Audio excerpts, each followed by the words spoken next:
message s'intitule seulement le péché d'Akan.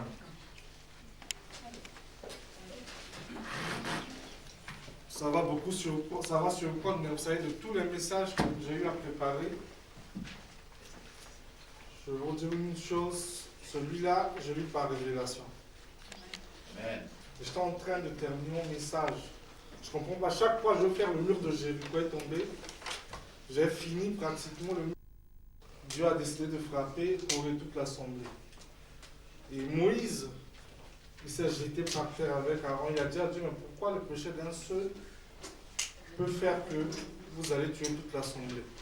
Malgré tout ça, Dieu a insisté. Il a tué Corée et plus de 250 personnes avec lui. La terre s'est ouverte, ils sont tous rentrés dedans. Alors c'est Corée qui a fait sa bêtise. Et il y a toute une assemblée qui est partie avec Corée. Et quand je finis mon message le mur de Jéricho est tombé, ben je vois Akan, je me dis, mais qu'est-ce qui se passe? Il y a quelques jours, j'ai lu quelque chose sur Moïse dans Nombre, et ça, cette fois-ci encore, moi, je parcours toute l'histoire. Et quand je parcours toute l'histoire, je commence à être intéressé, et voilà que Dieu commence à m'ouvrir les yeux. Déjà même au verset 6, c'est quelque chose que j'aime beaucoup, que je dis toujours aux enfants de Dieu, c'est que Dieu a des principes. C'est pourquoi nous, Africains, l'Afrique est restée pauvre, parce qu'on ne connaît pas les principes de Dieu. Dieu ne viendra jamais faire le travail à la place de quelqu'un. Dieu, il est comme une assurance tous qui garantit. Mais toi, tu dois agir. Il garantit tes activités, tes actions, mais toi, tu dois agir. Si tu penses que tu dois seulement être en jeûne, prier 40 jours, tu dois venir faire les choses, Dieu ne fera pas. Toi, tu dois faire ta part. Et quand j'étais en train de lire ça, vous voyez, et je demeure convaincu, Dieu voulait me parler contre Josué et les anciens. Ils ont déchiré leurs habits, ils se sont jetés par terre, ils étaient en jeûne prière. Parce qu'ils se demandaient, Dieu leur a promis la terre promise. Ils venaient à peine de battre les gens de Jéricho. Mais comment se fait-il que Dieu qui est avec eux, ils peuvent essuyer une défaite? Et les gens vont dire quoi? Parce que les gens avaient peur des Israélites, que c'est grâce à leur Dieu. Hein. Ils ont dit, un Dieu qui est trop fort. Mais si on commence à les battre, ça veut dire qu'on va chercher à les exterminer. Josué, avec les anciens, ils vont se mettre à prier. Moi, ce qui va me frapper encore, c'est la réponse de Dieu. Ma soeur, tu peux nous relire la réponse de Dieu de 10 à 12. Josué. Voilà, de Josué 7, 10 à 12. L'Éternel dit à Josué, lève-toi, pourquoi restes-tu ainsi prosterné? Israël a péché. Ils ont violé mon alliance, celle que je leur ai prescrite. Ils ont pris des biens voués à la destruction, ils les ont volés et ont menti, et ils les ont cachés parmi leurs affaires. Ainsi, les Israélites ne peuvent plus résister à leurs ennemis, ils prendront la fuite devant eux, car ils sont sous une menace de destruction. Je ne serai plus avec vous si vous n'éliminez pas l'objet voué à la destruction du milieu de vous. Amen. Amen. Malgré le jeûne prière de Josué, Dieu vient et l'appelle, dit, mais pourquoi tu te prosternes comme ça? Pourquoi tu es affligé? Lève-toi. Il faut faire quoi? Il faut enlever l'objet de la malédiction. Vous voyez comment Dieu est terrible? Il dit, tu as beau jeûner, prier, mais il faut enlever l'objet de la malédiction qui est au milieu de vous. Sinon, je ne serai plus votre Dieu. Et ma soeur, tu peux continuer. Dis-moi le dernier message, le dernier verset. 7, verset 26, le verset 26. 26. Et l'on éleva sur Akan un grand tas de pierres qui subsiste encore aujourd'hui. L'Éternel renonça alors à son ardente colère. C'est à cause de cet événement qu'on a appelé jusqu'à aujourd'hui cet endroit vallée d'Akor. La parole de Dieu déclare quoi? La parole de Dieu déclare ceci. Une fois qu'on a lapidé, qu'on a tué Akan, c'est à ce moment-là que Dieu renonça à son ardente, il a parlé d'une ardente colère. Ça veut dire que c'est au moment où on a enlevé l'objet de malédiction, l'objet de désobéissance, que Dieu maintenant a accepté de redevenir leur Dieu. Et moi, à la fin, je me suis posé cette question. Akan, parce que Jéricho était dévoué par interdit. Et lorsque vous êtes dévoué par interdit, tout ce que vous trouvez, vous devez brûler, vous devez tuer les enfants, tuer les femmes, tous les hommes, tout ça. Vous savez, je me souviens toujours d'un homme de Dieu, quand j'ai posé ce problème de Jéricho, en préparant le livre de Jéricho, j'ai posé le problème de Jéricho. Il a dit, arrête de poser trop de questions, sinon tu vas régner un jour à ta foi. Parce que si Josué, il était là, Josué serait à la Cour pénale internationale. Parce qu'il est arrivé dans une ville, il a pris tout le monde, il a brûlé, il a tué tout le monde. Même les enfants. Il serait à la Cour pénale internationale. Donc je me dis, arrête, parce que tu risques de régner ta foi. Il y a des choses de Dieu, tu ne peux pas les enlever.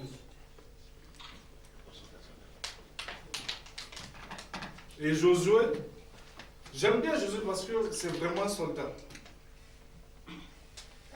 Parce que lui, Josué, il a compris qu'il doit fonctionner selon la parole de Dieu.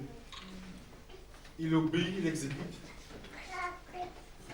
Après, il ne se pose pas de questions. La preuve, quand il a s'agit d'aller chercher Akan, ils sont partis chercher Akan. Ils ont pris Akan, ses enfants, leurs biens, ils ont lapidé, ils ont brûlé. Et c'est ça aussi un manager, un leader. Parce que beaucoup de fois, nous, beaucoup enfants de Dieu, on se cache derrière la parole de Dieu. Non, non, il faut la paix, il faut le pardon. Mais lorsque la parole de Dieu a déjà condamné quelque chose, toi, tu ne dois pas te poser des questions. Tu dois suivre la parole de Dieu condamnée. Beaucoup d'enfants de Dieu tolèrent le péché, acceptent le péché. Ils disent que, je crois que c'est dans Matthieu, ils disent non, le juge n'est pas fait de bien juger, le condamné n'est pas fait de bien condamner. Non. C'est pourquoi, à la lumière, vous voyez, du passage de Josué, et même Jésus-Christ, il a redit dans Jean, quand vous jugez, vous devez donner un jugement juste, juger avec justice. Faire la paix. Jésus aurait pu dire la parole de Dieu, c'est la paix, on fait la paix avec Akan.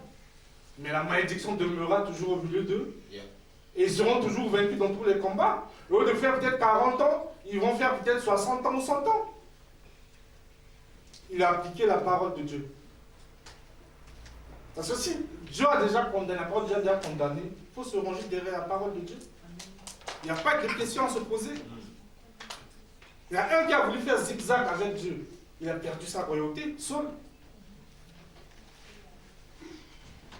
Samuel avait envoyé, Dieu avait envoyé Samuel à Saul pour lui dire, écoute Saul, tu vas vers les, je pense, les peuples Amalek, ils sont voués à interdit.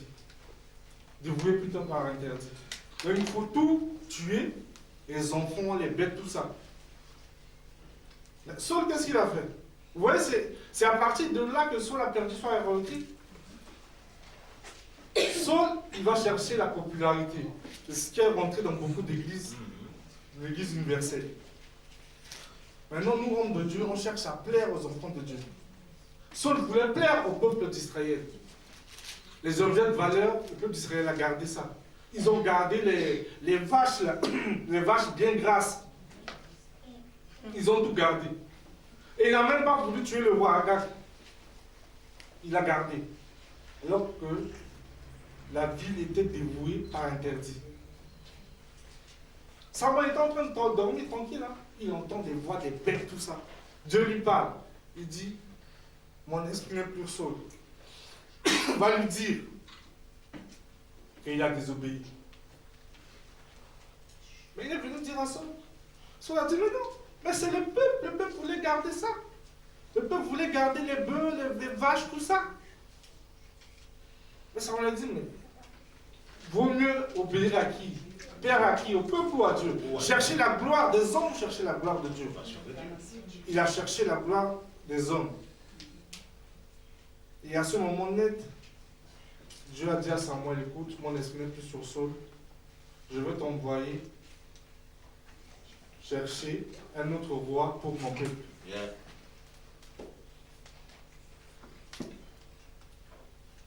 Le problème de Saul, c'est qu'il n'a jamais voulu. D'autres se repentir réellement, chercher la voie de Dieu. Il n'a jamais voulu, puisque devant les hommes, il est resté roi, mais devant Dieu, il n'y avait plus l'Esprit de Dieu sur lui. Et Josué, c'est vraiment un véritable soldat. Et je pense que si Dieu a choisi Josué pour conduire le peuple à Canaan, déjà dans le désert, quand les gens commençaient à servir des taureaux, tout ça, Josué était le seul à se mettre debout, à dire, moi et ma famille, nous servirons l'Éternel. Amen. Il n'a pas cherché à plaire aux gens. Vous savez, nous en gestion, on utilise ce qu'on appelle la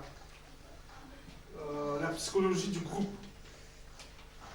Le groupe exerce des fois une pression sur les gens.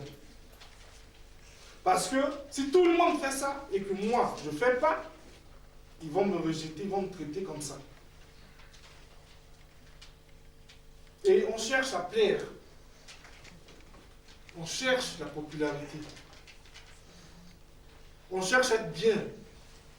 À être bien jugé. Bien vu des hommes. Mais ce n'est pas l'homme qui te donnera la vie éternelle. C'est ton Dieu. Vaut mieux plaire à ton Dieu que plaire à un homme qui est fait de poussière et qui retournera à la poussière. Josué, il a compris ça. Parce que d'aucuns diront que Josué il est sans pitié. D'aucuns diront que Josué c'est un sanguinaire. Mais Josué, du moment que Dieu a dit, lui, il a agi. Et combien de fois, nous, enfants de Dieu, la parole déclare ceci ou cela, mais comme on connaît la personne, ou comme on est bien avec la personne, on évite de lui dire la vérité. On caresse même le péché du sens du poil. Et même, lorsque vous voyez qu'un frère ou une soeur fait mal, vous fermez les yeux. Et d'autres même vont encore, comble de flatterie ou d'hypocrisie, vont même des fois le traiter de bien. La parole de Dieu dit que si quand ton frère il a mal fait, c'est qu'à un moment de Dieu, à un moment de notre marche chrétienne, on doit se dire la vérité. Parce que l'évangile, c'est l'évangile de vérité. Quand c'est un chat, à un moment donné, il faut l'appeler un chat. Quand c'est un chien, à un moment donné, il faut l'appeler chien. Le politiquement correct n'est pas chrétien. Tout le langage des hommes politiques, là, c'est pas chrétien. Quand c'est bleu, tu dois dire à ta soeur ou à ton frère que c'est couleur bleue. Ne dis pas que, bon, écoute, c'est un peu gris. Ça ressemble à du bleu. Voilà, ça ressemble, voilà. Et quand c'est rouge, tu dois dire à ton frère, c'est rouge. Et la vérité centrale dans mon message, c'est que comment le péché d'une seule personne, le malheur d'une seule personne peut causer le malheur de tout un peuple, de toute une assemblée. Parce que Akan, quand il a fait son business là, les autres n'étaient pas au courant. Il a volé tout seul. Il est parti cacher tout seul. Qui était au courant? Personne. Et la Bible déclare quoi? Il y a 36 soldats qui sont morts. Gratuitement. Je ne peux pas dire inutilement parce que c'est des vies humaines. À cause du péché d'Akan. Qu'est-ce qu'ils ont fait?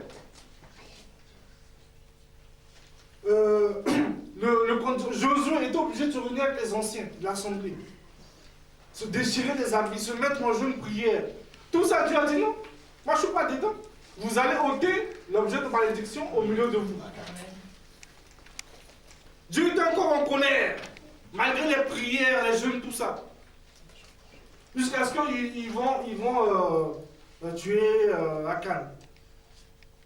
Mais les autres, ils ont fait quoi ces soldats qui sont morts? Comment on peut expliquer le péché de quelqu'un en cachette? Parce qu'il a volé en cachette. Comment ce péché peut venir jouer sur la vie des autres? Je vous dis, c'est en préparant ce message que Dieu m'a ouvert les yeux. Ça veut dire que, ma soeur, mon frère, comme la parole de Dieu nous dit, les jours sont mauvais. Les jours sont mauvais. Chacun doit veiller sur son âme. Et faire attention avec qui s'asseoir. Faire attention avec qui faire des choses.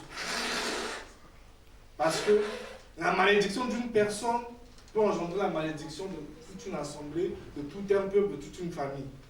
Vous voyez, dans les familles, des fois vous avez un grand-père qui est parti faire sa chose, vous n'étiez pas au courant. Mais cet esprit, on appelle l'esprit familier, ça suit de génération en génération. Jusqu'à ce que dans cette famille, un vienne à Dieu. Et même quand vous venez à Dieu, et que vous n'êtes pas au courant, vous ne coupez pas les liens, ça va toujours continuer. Et cela est vrai partout, que ce soit dans une famille, dans un parti, dans un lieu de travail, encore plus dans une église. Il faut faire attention de ne pas partager la malédiction de quelqu'un. Veillez sur son âme, car les jours sont mauvais. Akan a fait son business tout seul. Et c'est retombé sur l'assemblée, sur le peuple de Dieu. Et la même question que je me posais, mais Moïse, il s'est aussi posé ça. Il dit comment le péché d'une seule personne? Ma soeur, tu peux nous lire Nombre 16, 20 à 22?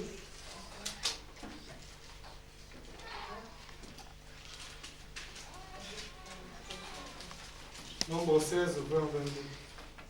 Nombre 16. Verset 20 à 22. Nombre 16, 20 à 22. Je lis la parole au nom de Jésus. Amen. Alors la gloire de l'Éternel apparut à toute l'assemblée. Et l'Éternel dit à Moïse et à Aaron, séparez-vous de cette assemblée, que je les détruise en un instant. Et ils tombèrent le visage contre terre et dirent, ô Dieu, Dieu qui donne le souffle et toute créature, un seul homme a péché et c'est contre toute l'assemblée que tu t'irritais. Tu peux me répéter le dernier verset, ma soeur? Ils tombèrent le visage contre terre et dirent, ô Dieu, Dieu qui donne le souffle à toute créature, un seul homme a péché et c'est contre toute l'assemblée que tu t'irritais. Amen. Amen.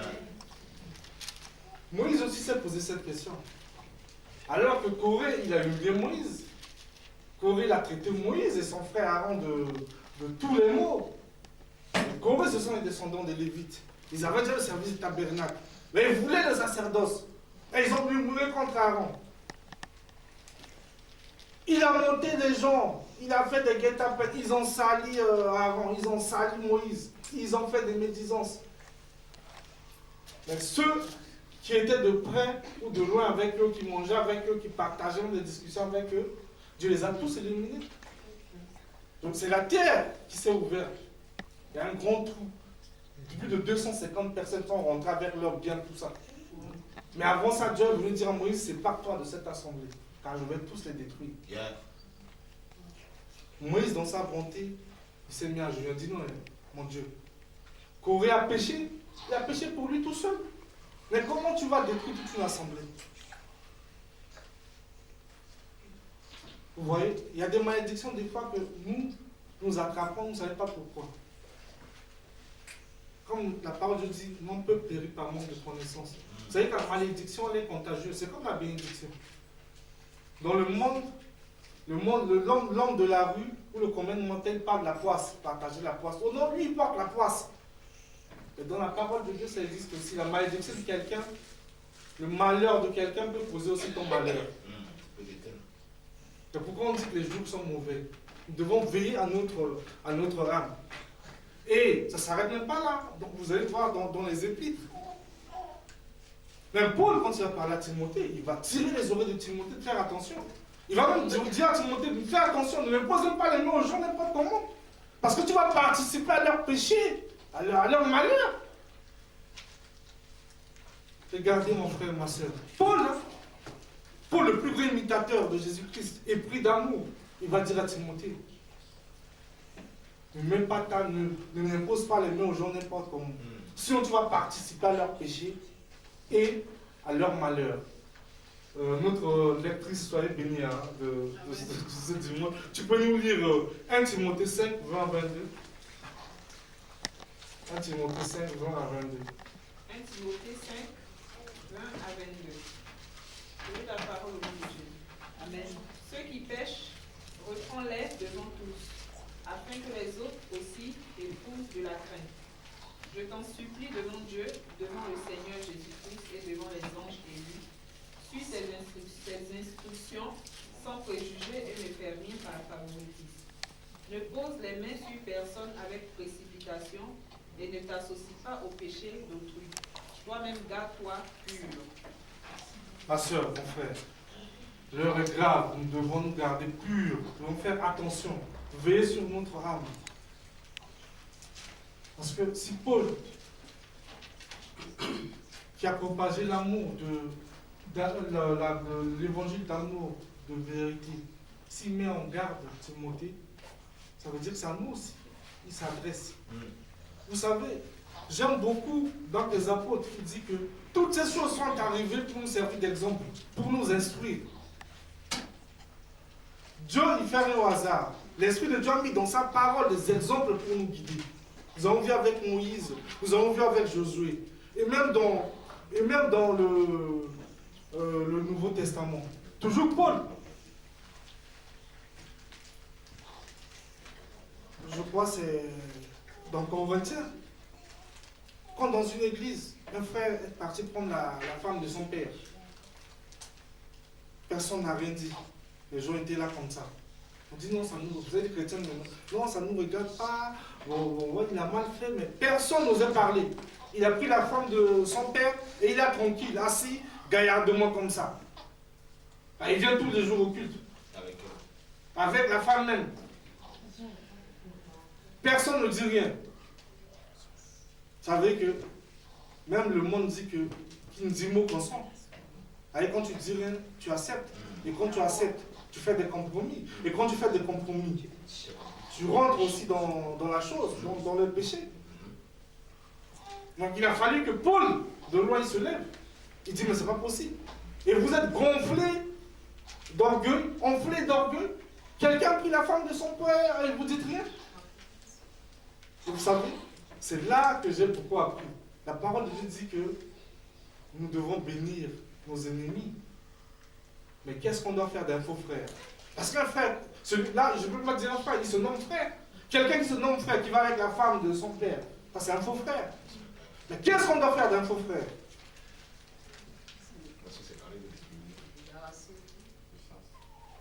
Paul était obligé de le livrer à Satan. Vous savez, il a livré à Satan. Et il a interdit tout contact avec un tel frère. Ouais, c'est un faux frère. Il ne faut même pas lui dire bonjour. En disant bonjour, déjà tu rentres dans sa malédiction. Tu pars de là avec lui, tu rentres dans sa malédiction. C'est vrai que, bon, Paul, il a poussé un peu trop loin, mais c'est ça, c'est pour permettre aux enfants de Dieu de veiller sur leur âme. Comment quelqu'un peut aller avec la femme de son père, on se dit, bon, nous, parce que la parole dit, on ne doit pas juger, ne juge pas, ne pas juger. Non! La parole de Dieu te dit que quand tu juges, tu dois donner un jugement avec justice. Et que la parole de Dieu te commande. Ce qui est condamné par la parole de Dieu, toi, enfant de Dieu, tu dois condamner. Et moi, j'aime beaucoup l'expression d'un de mes frères, l'évangéliste qui est à Lyon. Des fois, il dit non. Il a dit que, mon frère, on doit juger.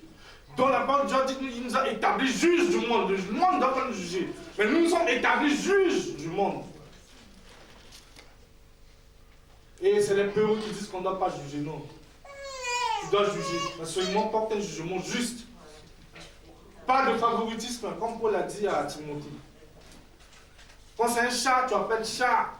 Dis non, ça ressemble à chat, non, ça ressemble pas à chat, c'est un chat. Quand c'est un chien, c'est un chien. Non, les oreilles, c'est comme les oreilles d'un chien. Non, c'est un chien. Chien, c'est pas diaconie. Et c'est comme ça, nous, enfants de Dieu. On attrape des malédictions, on ne comprend pas. On se pose des questions. Mais non, mais je vais tous les jours à l'église. Je prie, je jeûne, je donne mes dîmes, je fais des jeûnes, tout ça. Mais tant que tu n'as pas enlevé l'objet de malédiction qui est dans ta maison, Dieu va toujours te regarder. Hein. Josué, il a déchiré les habits, il a jeûné, il a pris les anciens. Ils ont voulu par terre, combien de fois, je ne sais pas. Et Dieu a dit, mais pourquoi vous vous fatiguez? Levez-vous. Allez enlever l'objet de malédiction qui est au milieu de vous. Et la parole déclare que la colère de Dieu ardente, elle s'est arrêtée quand on a lapidé, tué la canne.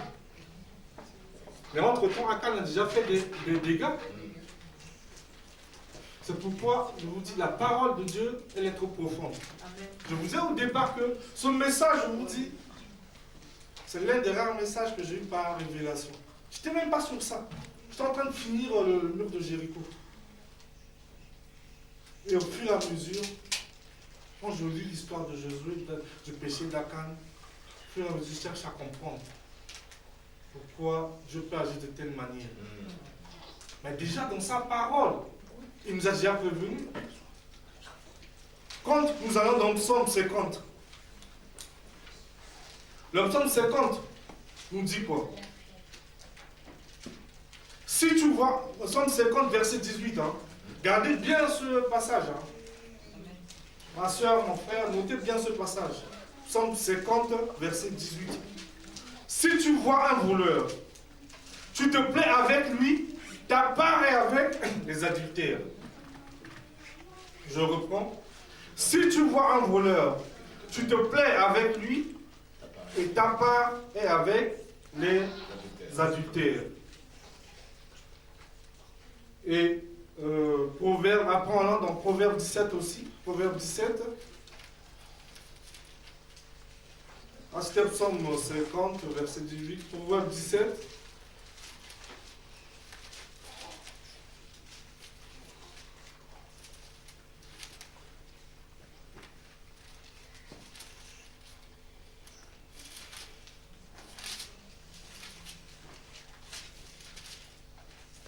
J'ai lu la parole de Dieu, Proverbe 17, versets 13 et 15. Il nous dit ceci, verset 13. De celui qui rend le mal pour le bien, le mal ne quittera point la maison. 17. Dans 15. Celui qui absout le coupable et celui qui condamne le juste sont tous deux en abomination à l'Éternel. Je relis. Celui qui absout le coupable et celui qui condamne le juste sont tous deux en abomination à l'Éternel. Ça veut dire quoi? Ça veut dire que quand ton frère il a mal fait et que tu veux le couvrir parce que on est tous des BT, on est tous des Aka, on est tous des Bangui, on est des Damari, de Damara, ou on est de ceci, cela, tu rentres dans la malédiction devant Dieu. Parce que ton frère, il est coupable. Pourquoi tu veux le protéger? Et quand ton frère a bien fait, ton frère, il a fait ces choses, c'est correct. Pourquoi tu vas le condamner? Quand tu condamnes quelqu'un qui a fait ces choses, justement, tu rentres dans la malédiction. C'est pourquoi, vous voyez, Dieu, il veille sur sa parole. C'est pourquoi, malgré les prières, les jeûnes de Josué, il a dit, allez enlever l'objet de malédiction. Parce que si on laissait la canne, on allait absoudre le coupable à canne. Non. Si tu pardonnes le coupable, il faut le pardonner. Mais si tu veux l'absoudre complètement, tu veux le protéger, le coupable, tu rentres dans la malédiction. Parce que les gens se cachent, non, Dieu est un Dieu de miséricorde, non, c'est faux. Dieu c'est un Dieu de justice. Miséricorde me dit de justice. Il est un Dieu de justice. Il a dit dans sa parole, il rendra à chacun selon ses œuvres. S'il n'y a pas de justice, ça veut dire que on fait quoi ici? On perd notre temps. On doit faire comme le monde. et à la fin bénéficier de la miséricorde de Dieu. Donc il n'y aura pas d'enfer, tout le monde est au paradis puisque Dieu est miséricorde. Donc on ne trompe pas avec des discours mielleux. Et on revient sur le psaume 58. C'est-à-dire que si tu te plais en compagnie d'un voleur, t'apparais avec les adultères. Vous voyez ce que ça veut dire? Ça veut dire que dans ton entourage, que ce soit au travail, dans la famille ou à l'église, tu te plais bien en compagnie d'un voleur, t'apparais avec les adultères. Et ce qui est vrai pour le voleur est vrai pour les autres pécheurs. Si tu te plais en compagnie d'un méchant, ta part est aussi avec les adultères.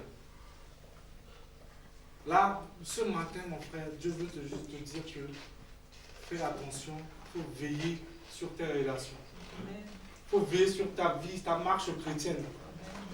Parce que vous savez, il y a des pactes qu'on appelle des pactes inconscients. Comme vous êtes dans des sorcelleries inconscientes, la personne n'est pas consciente. Elle est là, elle dort, on prend son visage, on est en train d'opérer avec. Surtout les gradés, les sorciers gradés là. On prend le visage, ils sont en train d'opérer avec. On va accuser la pauvre sœur là qu'elle est sorcière, elle n'est pas sorcière. On est en train d'opérer avec son visage. Et mais qu'on a vu. C'est parce que peut-être elle a dû manger avec une personne sorcière, ou elle a partagé des choses avec une personne sorcière. C'est ça là, les pactes inconscients. C'est pourquoi il faut toujours prier sur ce qu'on vous donne. Même l'argent. Ceux qui aiment beaucoup l'argent là. L'esprit de quelqu'un dans son argent. L'esprit de quelqu'un dans son argent. Même si c'est beaucoup d'argent que vous ne sentez pas, il faut le laisser tomber. Faites pas semblant de dire que vous allez mettre le sang de Jésus, tout ça, non. Parce que l'esprit de quelqu'un dans l'argent. Les formations gagnent le monde par l'argent. On vous donne l'argent, prenez. La personne est gentille, vous prenez après. Ça vous suit. Ça vous bloque. Parce que la bénédiction éternelle est suivie d'aucun chaque jour. Parce que vous croyez que c'est une bénédiction qui a des problèmes derrière. C'est autre chose. Quelqu'un vous donne 10 francs pour vous soutirer après 100 francs. Ça, c'est un faux business. Donc, c'est ça, ma soeur, mon frère. Je vous dis, les jours sont mauvais. Nous devons ouvrir les yeux. Faire très, très, très attention. Très, très attention. Faisons attention à notre fréquentation. Faisons attention à nos amitiés. Faisons attention à nos relations. C'est pourquoi vous voyez les témoins de Jéhovah. Ils appellent que frère celui qui est témoin de Jéhovah. Toi et moi, ils nous voient, ils vont nous appeler frères et sœurs. Ils appellent que frères et sœurs que personne qui est témoin de Jéhovah comme lui ou comme elle. Parce qu'on ne se mélange pas n'importe comment. Et même la parole de Dieu me dit, vous aussi vous allez me dire, qu'est-ce qu'il y a de commun entre les ténèbres et la lumière? Dites-moi, est-ce qu'il y a un truc de commun entre les ténèbres et la lumière? Toi, tu es enfant de Dieu. Tu es enfant de lumière.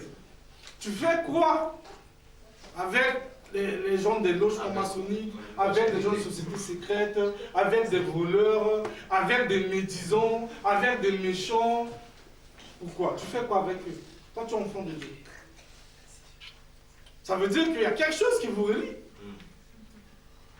Et comme la grand-mère d'une servante de Dieu disait que ceux qui se ressemblent, s'assemblent. On ne peut pas s'assembler si on se ressemble. C'est pourquoi la Bible dit qu'il ne faut jamais prendre part aux œuvres des ténèbres. Jamais. Non, enfants de lumière.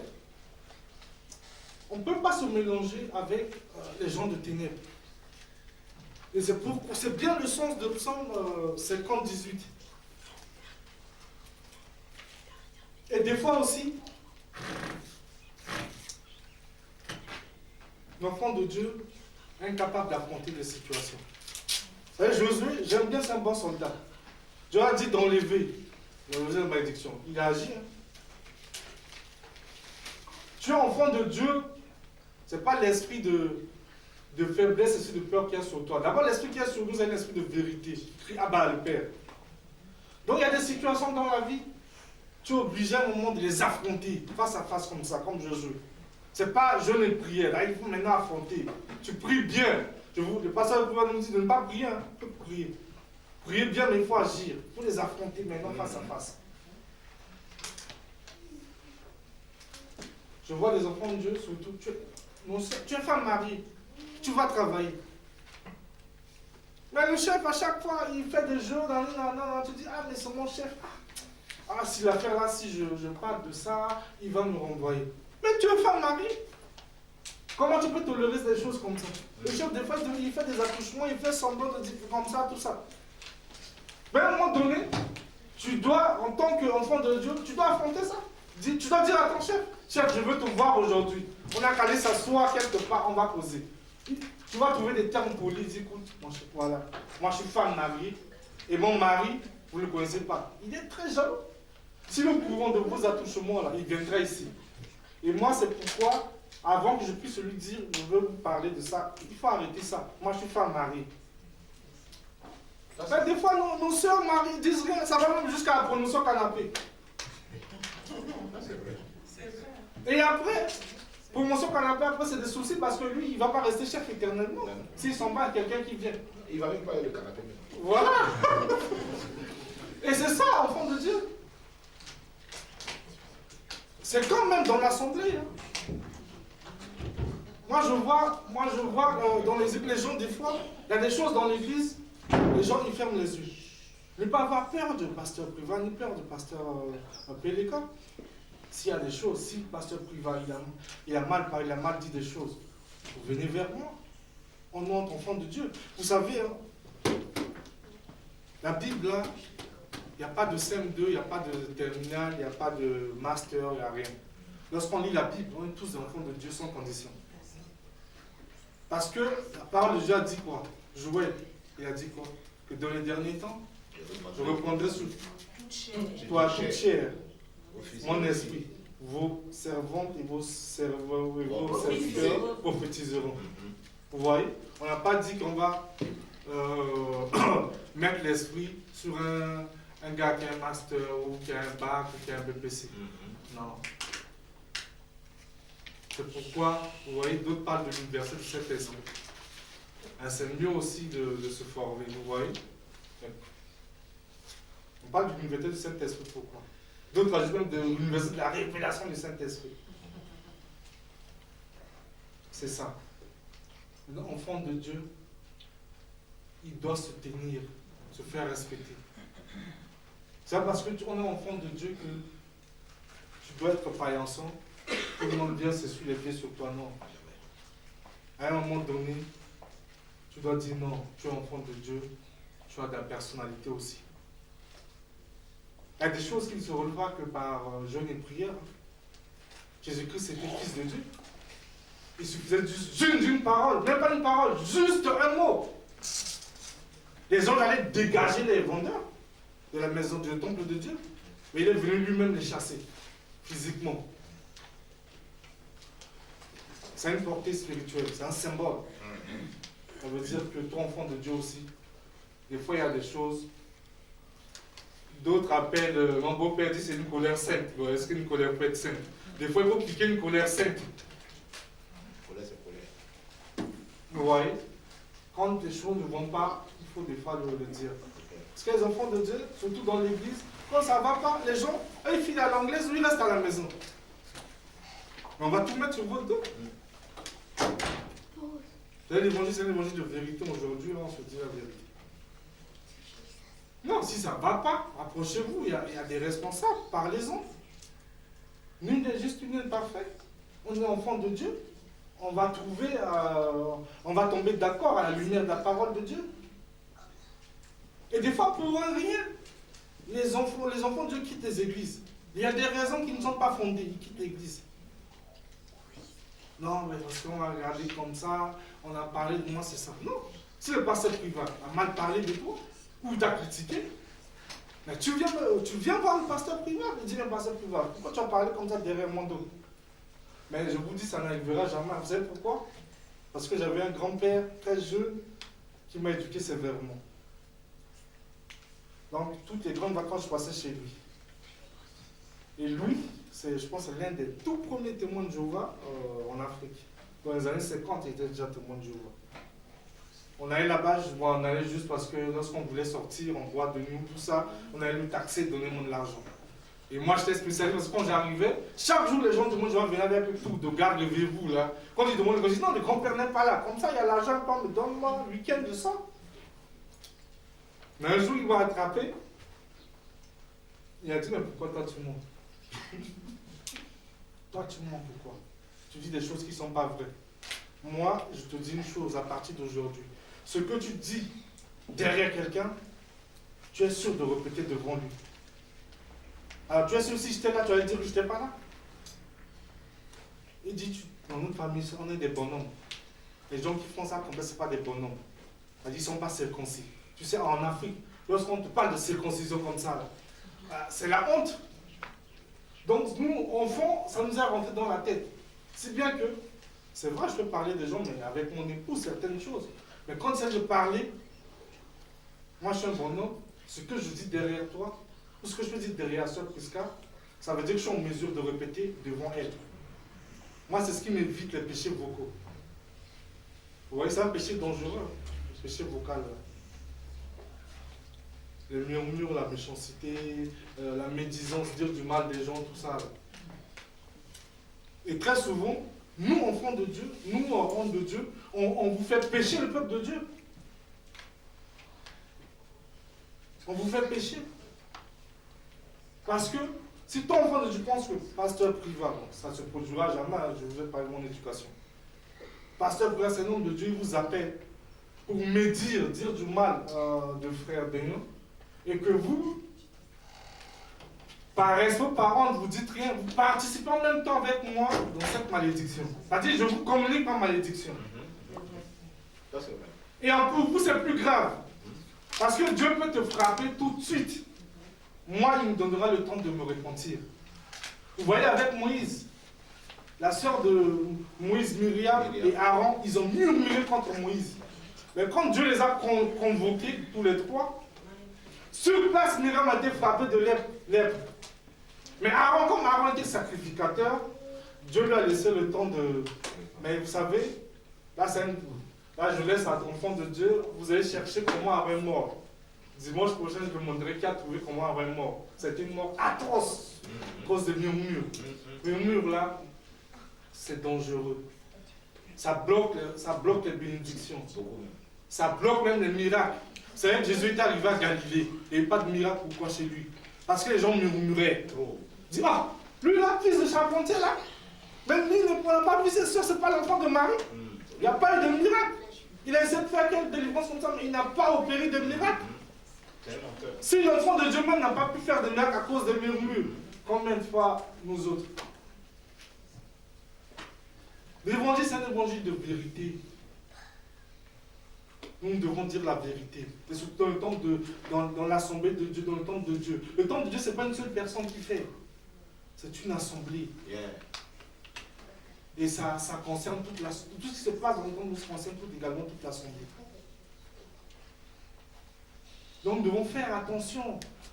Même dans nos relations de dehors, dans nos relations familiales, même dans notre relation à l'église, tout ça, faisons attention. Et je sais, ce n'est pas facile des fois de dire la vérité. Mais vous savez, notre malédiction va finir sur ça, que les enfants de Dieu ne savent pas, c'est que lorsque quelqu'un fait mal, tu ne dis pas la vérité, non, il ne fait pas mal, vous savez que vous rentrez dans la malédiction. Parce que la parole de Dieu dit quoi? Toutes les nations te maudiront. Imaginez-vous une nation vous maudit. Quand vous dites à un méchant qu'il est juste, ça c'est pour le blaguer. C'est l'hypocrisie. Mais vous ne savez pas qu'en disant ça, vous rentrez dans la malédiction. Quand quelqu'un fait mal, vous pensez que c'est bien là. Vous rentrez également dans la malédiction. C'est quand vous prenez les jours pour des ténèbres, les ténèbres pour des jours. Prenez le bien pour le mal pour le bien. Mais je vais vous donner les références bibliques pour ça. Vous pouvez lire ça à la maison. Alors, tu peux lire Proverbe 24, verset 24 à 25.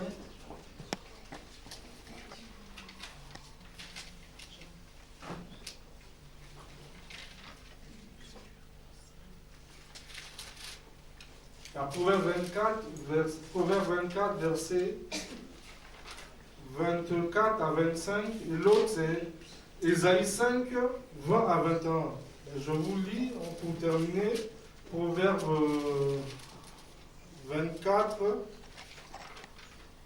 verset 24 à 25. Je lis la parole de Dieu. Proverbe 24, verset 24 à 25. Écoutez bien ce que l'Esprit de Dieu dit dans sa parole. Celui qui dit aux méchants, tu es juste, les peuples le maudissent, les nations le maudissent, mais ceux qui le châtient s'en trouvent bien et le bonheur vient sur eux comme une bénédiction. Vous voyez, la parole de Dieu encore est sévère. La parole de Dieu dit encore que si vous châtiez le méchant, la bénédiction vient sur vous. Je ne vais pas aller jusqu'à ça parce que vous savez, on ne maîtrise pas toute la parole de Dieu. Mais la parole de Dieu dit quoi? Que 24, celui qui dit aux méchants, tu es juste, les peuples le maudissent, les nations le maudissent. Mais ceux qui le châtient s'en trouvent bien et le bonheur vient sur eux comme une bénédiction. Alors dit quelqu'un qui châtie un méchant, il est béni. Vous voyez, la parole de Dieu est terrible. Hein? Et elle est claire, hein? Si tu dis au méchant qu'il est juste, c'est les peuples vont te maudire, les nations vont te maudire. Ça symbolise quoi? Ta famille, tes relations, ton entourage, tout ça. Des fois, les gens sont maudits comme ça, ils ne comprennent pas. Parce qu'ils n'ont pas dit la vérité. Ils ont voulu blaguer un méchant pour lui dire non, il est juste, ou il fait bien. Et pour terminer, Ésaïe 5, verset 20 à 21. Tu peux nous lire Ésaïe 5, verset 20 à 21.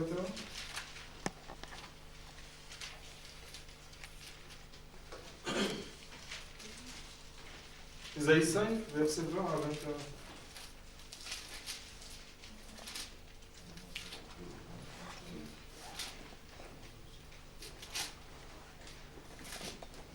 Je lis la parole de l'Éternel. Malheur à ceux qui appellent le mal bien et le bien mal, qui changent les ténèbres en lumière et la lumière en ténèbres, qui changent l'amertume en douceur et la douceur en amertume. Malheur à ceux qui sont sages à leurs yeux et qui se croient intelligents. Amen. Amen. Qu'est-ce que la parole de Dieu dit pour terminer?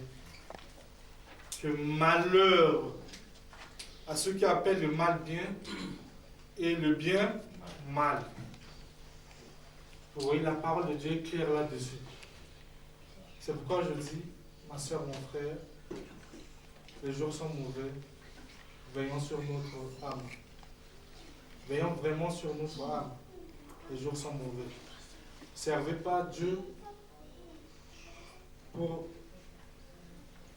les yeux de quelqu'un, ni pour faire plaisir à quelqu'un. Lorsqu'on fait les choses de Dieu, on les fait très bien. Déjà, on a assez de péchés. Moi-même, je sais que j'ai déjà beaucoup de péchés. Et si on ajoute encore le péché de malédiction, c'est des choses qu'on peut éviter, ça va aggraver la situation. Déjà avec le nombre de péchés que moi j'ai, que je me bats avec pour me libérer, si je dois ajouter encore gratuitement la malédiction de quelqu'un, je me pose des questions. Que l'Esprit de Dieu soit sur vous et que le Saint-Esprit renouvelle votre intelligence, renouvelle votre sagesse pour percevoir toutes les profondeurs de ces Écritures. Soyez bénis. Amen.